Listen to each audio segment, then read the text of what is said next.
Om Shanti 27 February 2025 प्रातः मुरली शिव भगवान मधुर महावाक्य। शिव बाबा कहते मिठे बच्चे प्रकृत सत्संग केवल ज्ञान मार्ग रे ही होता है। एबे तुमे माने सत पिता संगरे बसीछ। बाबा स्मृति रे रहिबा अर्थ सत्संग करिबा। प्रकृत सत्संग केवल ज्ञान मार्ग रे ही होता है। एबे तुमे माने सत पिता संगरे बसीछ। बाबा स्मृति रे रहिबा अर्थ सत्संग करिबा। प्रश्न, वर्तमान ही तुम मानकु सत्संगर आवश्यकता रही काहीकि? वर्तमान ही तुम मानकु सत्संगर आवश्यकता रही काहीकि? उत्तर, काहीकि ना तम प्रधान आत्मा एकमात्र सत पिता सत शिक्षक एवं सत गुरु संग द्वारा ही सत प्रधान अर्थात कलारू गोरा होई परिबो। सत्संग बिना निर्बल आत्मा बलवान होई परिबो नहीं। बाबांकर संग द्वारा आत्मारे पवित्रतार बल आसी थाए। 21 जन्म पाई तार भेला पारी होई जाई थाए। ओम शांति। पिला माने यही सत्संग रे बसिछंती। प्रति कल्पर संगमरे ही पिला माने यही सतर संगरे बसी थांती। दुनिया रे एकथा केही हेले जानी नाहती जे सतर संग काहाकू कुहा जाउछि। सत्संग शब्द अविनाशी चली आसुछि। भक्ति मार्ग रे मध्य कहिथांती आमे अमुक सत्संग को जाउछु। वास्तव रे भक्ति मार्ग रे केही सत्संग को जाई न थांती। ज्ञान मार्ग रे ही प्रकृत सत्संग होइथाए। वर्तमान तुमे माने सतर संगरे बसीछ। एबे आत्मा माने सत परमात्मा बाबांक संगरे बसीछंती। अन्य कौनसी स्थान रे आत्मा माने परम पिता परमात्मा का संगरे बसी न थांती। कारण बाबा को केही जानी ही न थांती। जदियो कहउछंती जे आमे सत्संग को जाउछु, किंतु से माने देह अभिमान रे आसी जाउछंती। तुमे देह अभिमान रे आसुना हो। तुमे भाबुछ आमे आत्मा सत बाबांक संगरे बसीछु। अन्य कौनसी मनुष्य सतर संगरे बसी पारी न थांती। सतर संग यही नाम मध्य वर्तमान समयर।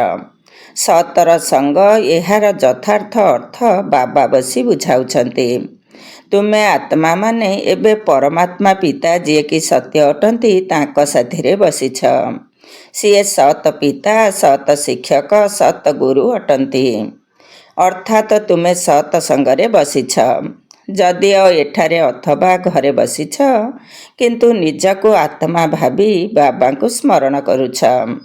आमे आत्मा एबे सत बाबा को मने पकाउछु, अर्थात सतर संगरे अछु। बाबा मधुबन रे बसिछंती। बाबा को मने पकाइबार उपाय मध्य अनेक प्रकारर मिलुछि। जोग द्वारा ही विकर्म विनाश हेबो। एकथा मध्य पिला माने जानिछंती। आमे 16 कला संपूर्ण हेउछु, पुणी तळकू खसी खसी कला कम होई जाउछि। भक्ति मध्य प्रथमे अव्यभिचारी हेउछि, पुणी तळकू खसी खसी व्यभिचारी भक्ति हेबा द्वारा तम प्रधान होई जाउछंती। तेणु सेमानकर निश्चय सतर संग आवश्यक, नचेत पवित्र किपरि हेबे। एबे तुम आत्मा मानकु सत बाबांकर संग मिलिछि। आत्मा जानुछि आमकु बाबांकु याद करिबाकु पड़िबो। तांकर संग ही आवश्यक। जोग को मध्य संग कुहाजिबो। यहा हेउछि सतर संग। यही देह थाई मध्य तुमे आत्मा मोते मने पकाओ। यहा ही हेउछि सतर संग। जेपरि कहिथांती जे एहाकु बड़ लोकर संग लागि जाइछि, सेथिपाई देह अभिमानी होई जाइछि। एबे किंतु तुम मानकर संग सत बाबांक सहित होइछि, जहा द्वारा तुमे तम प्रधानरु सत प्रधान होई जाउछ। बाबा कहउछंती मो थरे मात्र आसुछि एवं आत्मार संग परमात्मा का सहित हेउथिबारु तुमे 21 जन्म पाई उद्धार होई जाउछ। पुणी तुमर देह सहित संग हेब। ड्रामा मध्य एहीपरि तैयारी होइछि। ବାବା କହୁଛନ୍ତି ମୋ ସହିତ ତୁମ ପିଲାମାନଙ୍କର ସଙ୍ଗ ହେବା ଦ୍ୱାରା ତୁମେ ଶତପ୍ରଧାନ ହୋଇଯାଉଛ, ଯାହାକୁ ସ୍ୱର୍ଣ୍ଣିମ ଅବସ୍ଥା କୁହାଯାଉଛି। ସାଧୁ ସନ୍ଥ ଆଦି ତ ଭାବୁଛନ୍ତି ଆତ୍ମା ନିର୍ଲିପ୍ତ ଅଟେ, ସମସ୍ତେ ପରମାତ୍ମା ହିଁ ପରମାତ୍ମା ଅଟନ୍ତି। ଏହାର ଅର୍ଥ ହେଲା ପରମାତ୍ମାଙ୍କ ଠାରେ ମଧ୍ୟ ଖାଦ ପଡ଼ିଛି, କିନ୍ତୁ ପରମାତ୍ମାଙ୍କ ଠାରେ ତ କେବେ ବି ଖାଦ ପଡ଼ିପାରିବ ନାହିଁ। ବାବା କହୁଛନ୍ତି ମୋ ଠାରେ କେଉଁ ଖାଦ ପଡ଼ିଛି? ନା, ମୁଁ ତ ସର୍ବଦା ପରମଧାମରେ ରହିଥାଏ, କାରଣ ମୁଁ କେବେ ବି ଜନ୍ମ ମରଣରେ ଆସେ ନାହିଁ। ଏକଥା ତୁମେ ପିଲାମାନେ ଜାଣିଛ। ତୁମମାନଙ୍କ ଭିତରେ ମଧ୍ୟ କାହାର ସଙ୍ଗ ଅଧିକ, କାହାର କମ୍ ଅଟେ। ବାବା କହିଲେ କେହି ତ ଭଲ ଭାବରେ ପୁରୁଷାର୍ଥ କରି ଯୋଗଯୁକ୍ତ ଅବସ୍ଥାରେ ରହୁଛନ୍ତି। ଯେତିକି ସମୟ ଆତ୍ମା ବାବାଙ୍କ ସଙ୍ଗ କରିବ ସେତିକି ଆମକୁ ଲାଭ ମିଳିବ, ତାର ବିକର୍ମ ମଧ୍ୟ ବିନାଶ ହୋଇଯିବ। ବାବା କହୁଛନ୍ତି ହେ ଆତ୍ମାମାନେ ମୋ ସହିତ ଯୋଗ ଲଗାଅ, ମୋ ସାଥିରେ ରୁହ। ମୋତେ ଏହି ଶରୀରର ଆଧାର ତ ନେବାକୁ ପଡ଼ୁଛି, ନଚେତ ପରମାତ୍ମା କିପରି କଥା ହେବେ, ଆତ୍ମା କିପରି ଶୁଣିବ? ଏବେ ତୁମେମାନେ ସତର ସଙ୍ଗ କରୁଛ, ତେଣୁ ସତ ବାବାଙ୍କୁ ନିରନ୍ତର ମନେ ପକାଇବାକୁ ହେବ। ଆତ୍ମାକୁ ସତର ସଙ୍ଗ କରିବାକୁ ପଡ଼ିବ। ଆତ୍ମା ମଧ୍ୟ ବିଚିତ୍ର ଅଟେ, ପରମାତ୍ମା ଏବଂ ଏହି ଦୁନିଆ ମଧ୍ୟ ବିଚିତ୍ର ଅଟେ।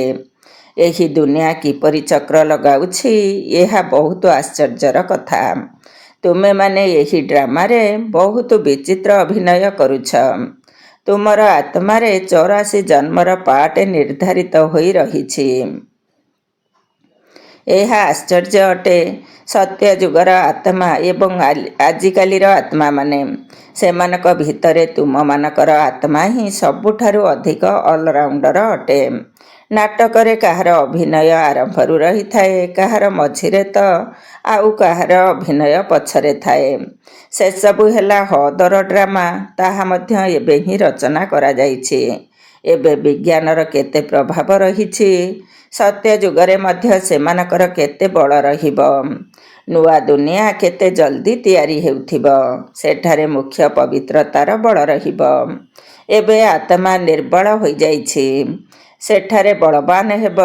ଏହି ଲକ୍ଷ୍ମୀ ନାରାୟଣ ବଳବାନ ଅଟନ୍ତି ନା? ଏବେ କିନ୍ତୁ ରାବଣ ସମସ୍ତଙ୍କର ବଳ ଛଡ଼ାଇ ନେଇଛି। ପୁଣି ତୁମେ ସେହି ରାବଣ ଉପରେ ବିଜୟୀ ହୋଇ କେତେ ବଳବାନ ହେଉଛ। ଯେତିକି ସତର ସଙ୍ଗ କରିବ, ଅର୍ଥାତ୍ ଆତ୍ମା ଯେତିକି ସତ ବାବାଙ୍କୁ ମନେ ପକାଇଥାଏ ସେତିକି ବଳବାନ ହୋଇଥାଏ। ପାଠ ପଢ଼ାରେ ମଧ୍ୟ ବଳ ତ ମିଳିଥାଏ ନା?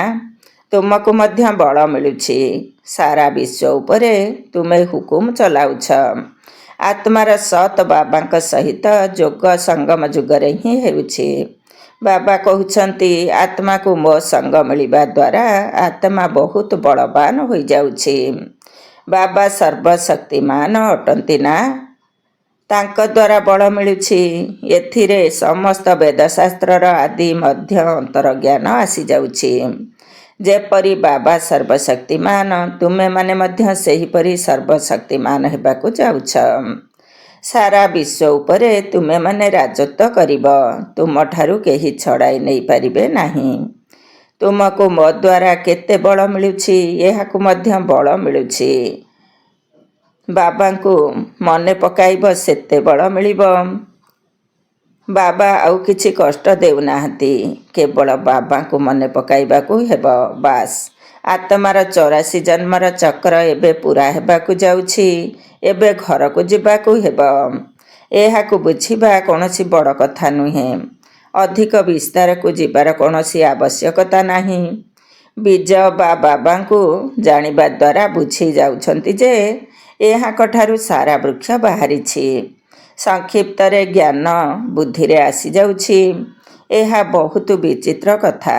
ଭକ୍ତି ମାର୍ଗରେ ମନୁଷ୍ୟ କେତେ ଧକ୍କା ଖାଇଥାନ୍ତି, କେତେ ପରିଶ୍ରମ କରିଥାନ୍ତି, କିନ୍ତୁ କିଛି ହେଲେ ମିଳିନଥାଏ। ବାବା ଆସି ତୁମକୁ ବିଶ୍ୱର ମାଲିକ କରୁଛନ୍ତି। ଆମେ ଯୋଗ ବଳ ଦ୍ୱାରା ବିଶ୍ୱର ମାଲିକ ହେଉଛୁ। ଏହି ପୁରୁଷାର୍ଥ କରିବାକୁ ହେବ। ଭାରତର ଯୋଗ ପ୍ରସିଦ୍ଧ ଅଟେ। ଯୋଗ ବଳ ଦ୍ୱାରା ତୁମେମାନେ ଦୀର୍ଘାୟୁ ହୋଇଯାଉଛ। ସତର ସଙ୍ଗ କରିବା ଦ୍ୱାରା କେତେ ଲାଭ ମିଳୁଛି। ଆୟୁଷ ମଧ୍ୟ ବଡ଼ ଏବଂ ଶରୀର ମଧ୍ୟ ନିରୋଗୀ ହୋଇଯାଉଛି। ଏସବୁ କଥା ତୁମ ପିଲାମାନଙ୍କ ବୁଦ୍ଧିରେ ହିଁ ରହୁଛି। ତେବେ ତୁମ ବ୍ରାହ୍ମଣମାନଙ୍କ ବିନା ଆଉ କେହି ବି ସତର ସଙ୍ଗ କରୁନାହାନ୍ତି। ତୁମେମାନେ ପ୍ରଜାପିତା ବ୍ରହ୍ମାଙ୍କର ସନ୍ତାନ ଅଟ, ଦାଦାଙ୍କ ପୌତ୍ର ଅଟ। ତେଣୁ ସେତିକି ଖୁସି ହେବା ଦରକାର ନା। ଆମେ ଦାଦା ପୌତ୍ର ଅଟୁ। ବର୍ଷା ମଧ୍ୟ ଦାଦାଙ୍କ ଠାରୁ ମିଳୁଛି। ଏହା ହିଁ ଯୋଗର ଯାତ୍ରା ଅଟେ। ବୁଦ୍ଧିରେ ଏହି କଥା ସ୍ମରଣ ରହିବା ଉଚିତ। ଦୁନିଆରେ ହେଉଥିବା ସତ୍ସଙ୍ଗରେ ତ ଗୋଟିଏ ଜାଗାରେ ବସିଥାନ୍ତି। ଏଠାରେ ସେ କଥା ନାହିଁ। ଏପରି ନୁହେଁ ଯେ ଗୋଟିଏ ସ୍ଥାନରେ ବସିବା ଦ୍ୱାରା ହିଁ ସତର ସଙ୍ଗ ହେବ। ନା, ଉଠିବା, ବସିବା, ଚାଲିବା, ବୁଲିବା ସମୟରେ ମଧ୍ୟ ଆମେ ସତର ସଙ୍ଗ କରିପାରିବା, ଯଦି ଆମେ ତାଙ୍କୁ ମନେ ପକାଉଥିବା। ଯଦି ଯୋଗ ନ କରୁଛ, ତେବେ ନିଶ୍ଚିତ ଦେହ ଅଭିମାନ ଅଛି। ଦେହ ତ ଅସତ ଜିନିଷ ଅଟେ ନା। ଦେହକୁ ସତ୍ ବୋଲି କୁହାଯିବ ନାହିଁ। ଶରୀର ତ ଜଡ଼, ପାଞ୍ଚ ତତ୍ତ୍ୱରେ ତିଆରି ହୋଇଛି। ଏଥିରେ ଆତ୍ମା ନ ରହିଲେ ଚଳପ୍ରଚଳ ହୋଇପାରିବ ନାହିଁ। ମନୁଷ୍ୟର ଶରୀରର ତ କୌଣସି ମୂଲ୍ୟ ନାହିଁ। ଅନ୍ୟ ସମସ୍ତଙ୍କ ଶରୀରର ମୂଲ୍ୟ ଅଛି। ସୌଭାଗ୍ୟ ତ ଆତ୍ମାକୁ ମିଳିବ। ମୁଁ ଅମୁକ, ଏକଥା ତ ଆତ୍ମା କହୁଛି ନା। ବାବା କହୁଛନ୍ତି, ଆତ୍ମା କିପରି ହୋଇଗଲାଣି। ଅଣ୍ଡା, କଇଁଛ, ମାଛ ସବୁ ଖାଇଯାଉଛି। ଏବେ ସମସ୍ତେ ଭସ୍ମାସୁର ହୋଇଯାଇଛନ୍ତି। ନିଜେ ନିଜକୁ ଭସ୍ମ କରୁଛନ୍ତି। କିପରି? କାମଚିତା ଉପରେ ବସି ସମସ୍ତେ ନିଜକୁ ଭସ୍ମ କରୁଛନ୍ତି। ତେଣୁ ଭସ୍ମାସୁର ଅଟନ୍ତି ନା। ଏବେ ତୁମେ ଜ୍ଞାନଚିତା ଉପରେ ବସି ଦେବତା ହେଉଛ। ସାରା ଦୁନିଆ କାମଚିତା ଉପରେ ବସି ଭସ୍ମ ହୋଇଯାଇଛି। ଆତ୍ମା ତମ ପ୍ରଧାନ କଳା ହୋଇଯାଇଛି। ବାବା ପିଲାମାନଙ୍କୁ କଳାରୁ ଗୋରା କରିବା ପାଇଁ ଆସିଛନ୍ତି। ତେଣୁ ବାବା ପିଲାମାନଙ୍କୁ ବୁଝାଉଛନ୍ତି, ଦେହ ଅଭିମାନକୁ ଛାଡ଼ି ନିଜକୁ ଆତ୍ମା ନିଶ୍ଚୟ କର। ବିଦ୍ୟାର୍ଥୀମାନେ ସ୍କୁଲରେ ପାଠ ପଢ଼ିଥାନ୍ତି, କିନ୍ତୁ ସେହି ପାଠପଢ଼ା ଘରେ ରହିଲେ ମଧ୍ୟ ବୁଦ୍ଧିରେ ରହିଥାଏ ନା। ସେହିପରି ଏହି ପାଠପଢ଼ା ମଧ୍ୟ ତୁମ ବୁଦ୍ଧିରେ ରହିବା ଉଚିତ। ଏହା ତୁମର ବିଦ୍ୟାର୍ଥୀ ଜୀବନ ଅଟେ। ଲକ୍ଷ୍ୟ ମଧ୍ୟ ତୁମମାନଙ୍କ ସମ୍ମୁଖରେ ରହିଛି। ଉଠିବା, ବସିବା, ଚାଲିବା ସମୟରେ ମଧ୍ୟ ବୁଦ୍ଧିରେ ଏହି ଜ୍ଞାନ ରହିବା ଦରକାର। ଏଠାକୁ ପିଲାମାନେ ଆସିଲେ ସତେଜ ହୋଇଯାଆନ୍ତି। ସେଥିପାଇଁ ଉପାୟ ବତାଯାଉଛି ଯେ ଏହିପରି ସମସ୍ତଙ୍କୁ ବୁଝାଅ। ଦୁନିଆରେ ଢେର ସତ୍ସଙ୍ଗ ରହିଛି। ସେଠାରେ କେତେ ମନୁଷ୍ୟ ଆସି ଏକତ୍ର ହେଉଛନ୍ତି। ବାସ୍ତବରେ ତାହା ସତର ସଙ୍ଗ ନୁହେଁ। ସତର ସଙ୍ଗ ବର୍ତ୍ତମାନ ତୁମ ପିଲାମାନଙ୍କୁ ହିଁ ମିଳୁଛି। ବାବା ହିଁ ଆସି ସତ୍ୟ ଯୁଗର ସ୍ଥାପନା କରୁଛନ୍ତି, ଯେଉଁଠି ତୁମେ ପିଲାମାନେ ମାଲିକ ହୋଇଯିବ। ଦେହ ଅଭିମାନ ଅଥବା ମିଥ୍ୟା ଅଭିମାନ ଦ୍ୱାରା ତୁମେ ତଳକୁ ଖସି ଯାଉଛ ଏବଂ ସତର ସଙ୍ଗ ଦ୍ୱାରା ତୁମେ ଉପରକୁ ଚଢ଼ୁଛ। ଅଧାକଳ୍ପ ତୁମେ ପ୍ରାରବ୍ଧ ଭୋଗ କରୁଛ। ଏପରି ନୁହେଁ ଯେ ସେଠାରେ ମଧ୍ୟ ତୁମକୁ ସତର ସଙ୍ଗ ମିଳିବ। ନା, ସତ ଏବଂ ମିଥ୍ୟାର ସଙ୍ଗ ସେତେବେଳେ କୁହାଯାଏ ଯେତେବେଳେ ଉଭୟ ଉପସ୍ଥିତ ରହିଥାନ୍ତି। ସତ ବାବା ଯେତେବେଳେ ଆସିଥାନ୍ତି, ସେତେବେଳେ ହିଁ ସବୁ କଥା ବୁଝାଇଥାନ୍ତି। ଯେ ପର୍ଯ୍ୟନ୍ତ ସତ ବାବା ନ ଆସିଛନ୍ତି, ସେ ପର୍ଯ୍ୟନ୍ତ କେହି ବି ଜାଣିପାରୁନାହାନ୍ତି। ବର୍ତ୍ତମାନ ବାବା ପିଲାମାନଙ୍କୁ କହୁଛନ୍ତି, ହେ ଆତ୍ମାମାନେ, ମୋ ସଙ୍ଗରେ ରୁହ। ଦେହର ଯେଉଁ ସଙ୍ଗ ମିଳିଛି, ସେଥିରୁ ଉପରାମ ହୋଇଯାଅ। ଯଦିଓ ଦେହର ସଙ୍ଗ ସତ୍ୟ ଯୁଗରେ ମଧ୍ୟ ମିଳିବ, କିନ୍ତୁ ସେଠାରେ ତୁମେ ପବିତ୍ର ରହିବ। ଏବେ ତୁମେ ସତର ସଙ୍ଗ ଦ୍ୱାରା ପତିତରୁ ପବିତ୍ର ହେଉଛ। ତେଣୁ ସେଠାରେ ତୁମମାନଙ୍କୁ ଶରୀର ମଧ୍ୟ ଶତପ୍ରଧାନ ମିଳିବ। ଆତ୍ମା ମଧ୍ୟ ଶତପ୍ରଧାନ ରହିବ। ଏବେ ତ ଦୁନିଆ ମଧ୍ୟ ତମ ପ୍ରଧାନ ହୋଇଗଲାଣି। ଦୁନିଆ ତ ଗୋଟିଏ, କିନ୍ତୁ ତାହା ନୂଆରୁ ପୁରୁଣା ହୋଇଥାଏ। ନୂଆ ଦୁନିଆରେ ବାସ୍ତବରେ ଆଦି ସନାତନ ଦେବୀ ଦେବତା ଧର୍ମ ଥିଲା। ଆଜି ସେହି ଧର୍ମକୁ ଗୁପ୍ତ କରି ଆଦି ସନାତନ ହିନ୍ଦୁ ଧର୍ମ ବୋଲି କହିଦେଉଛନ୍ତି। ସେଥିପାଇଁ ଦ୍ୱନ୍ଦ୍ୱରେ ପଡ଼ୁଛନ୍ତି। ଏବେ ତୁମେ ଭାରତବାସୀ ବୁଝିପାରୁଛ ଯେ ଆମେ ପ୍ରାଚୀନ ଦେବୀ ଦେବତା ଧର୍ମର ଥିଲୁ, ସତ୍ୟଯୁଗର ମାଲିକ ଥିଲୁ। କିନ୍ତୁ ସେହି ନିଶା କାହିଁ? କଳ୍ପର ଆୟୁଷ ହିଁ ଲମ୍ବା ଲେଖି ଦେଇଛନ୍ତି, ସବୁ କଥା ଭୁଲି ଯାଇଛନ୍ତି। ଏହାର ନାମ ହିଁ ହେଉଛି ଭୁଲ ଭୁଲେୟାର ଖେଳ। ବର୍ତ୍ତମାନ ସତ୍ ବାବାଙ୍କ ଦ୍ୱାରା ତୁମେ ସମସ୍ତ ଜ୍ଞାନ ଜାଣୁଛ, ତେଣୁ ଉଚ୍ଚପଦ ପାଉଛ।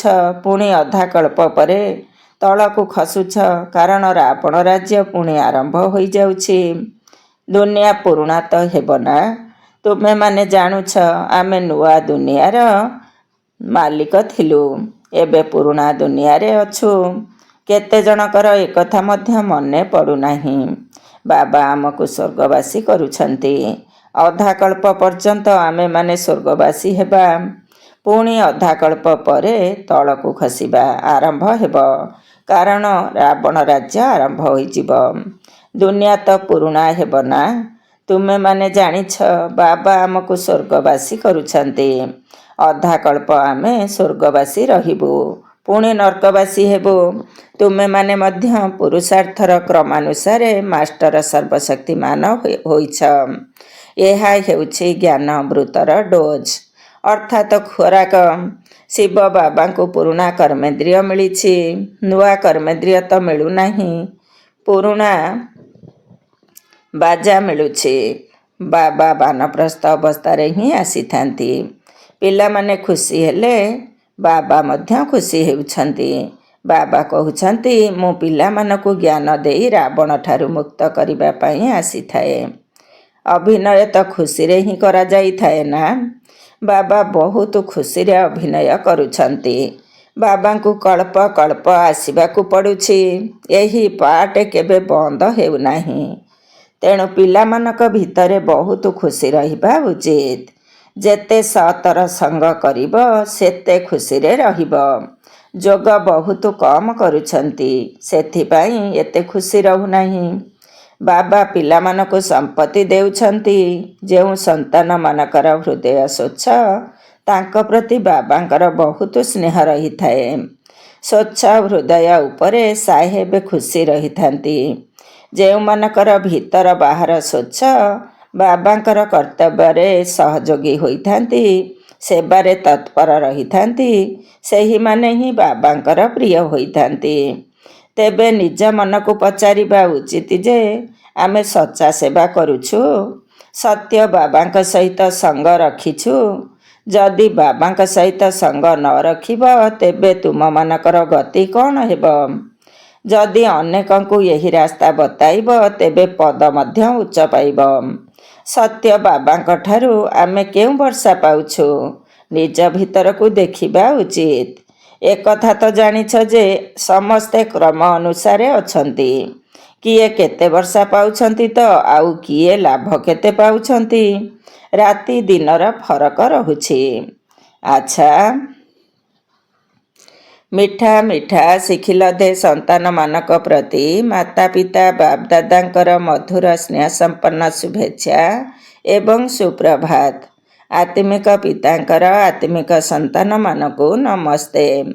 ଆମ ଆତ୍ମିକ ସନ୍ତାନମାନଙ୍କର ଆତ୍ମିକ ମାତା ପିତା ବାପଦାଦାଙ୍କୁ ନମସ୍ତେ ନମସ୍ତେ ଏବଂ ସୁପ୍ରଭାତ।